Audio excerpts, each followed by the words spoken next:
شروع اللہ تعالیٰ کے نام سے جو بڑا مہربان اور نہایت رحم کرنے والا ہے۔ السلام علیکم ورحمۃ اللہ وبرکاتہ۔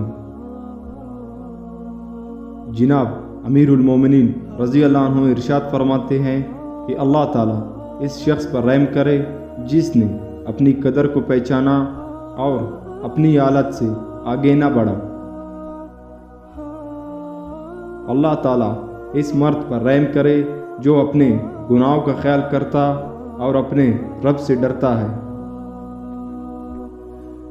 اللہ تعالیٰ اس آدمی پر رحم کرے جس نے موت سے پیش دستی کی اور ہمیشہ رہنے کے گھر اور عزت کے مقام کے لیے نیک عمل کمائے۔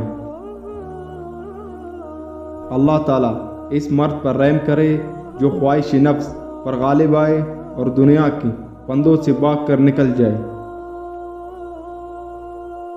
اللہ تعالیٰ اس مرد پر رحم کرے جو حق کو زندہ کرے، باطل کو مار ڈالے، ظلم کو مٹائے اور عدل و انصاف قائم کرے۔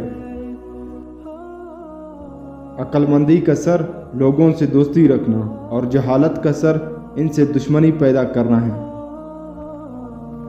شریف آدمی اتنا ہی بڑا مرتبہ اور عہدہ پائے وہ کبھی نہیں اتراتا جیسا کہ پہاڑ کو زور کی ہوائیں نہیں ہلا سکتے، اور کمینہ آدمی تھوڑا سا مرتبہ پا کر اتارنے لگتا ہے جیسا کہ گھاس ہوا کے جھونکے سے بھی ہلنے لگتی ہے۔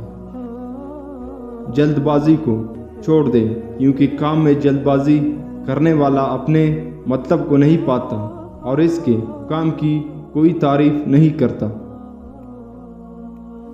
صاحب عقل 3 باتوں سے ظاہر ہوتا ہے۔ نمبر 1 تحمل اور بردباری، نمبر 2 نیکوئی اور پرہیزگاری، نمبر 3 لوگوں کے ساتھ فضل و احسان اور ان کی اعانت یاوری۔ آدمی کی ذلت اپنے مقاصد اور امیدوں میں ناکام رہنے سے وابستہ ہے۔ آخرت کی یاد نفس کے امراض کی دوا اور ان کے لیے نسخہ شفا ہے، اور دنیا کی یاد نہایت لا علاج ہے۔